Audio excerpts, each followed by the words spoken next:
தேர்தல் வந்தாலும் யாரு நின்னாலும் ஓட்டு நான் கூட போட்டாகணும்.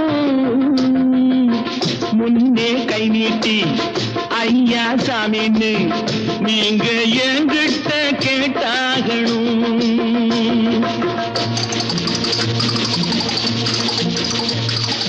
బ్లాక్ చేసి నోళ్ళు డబ్బు దాచుకుంటారు.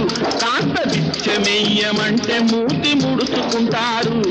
ఆ దాచుకున్నది దోచుకుంటే తప్పర పోతారు, బిత్తర పోతారు. நானும் கூட ராஜாத்தானே நாட்டு மக்களிலே.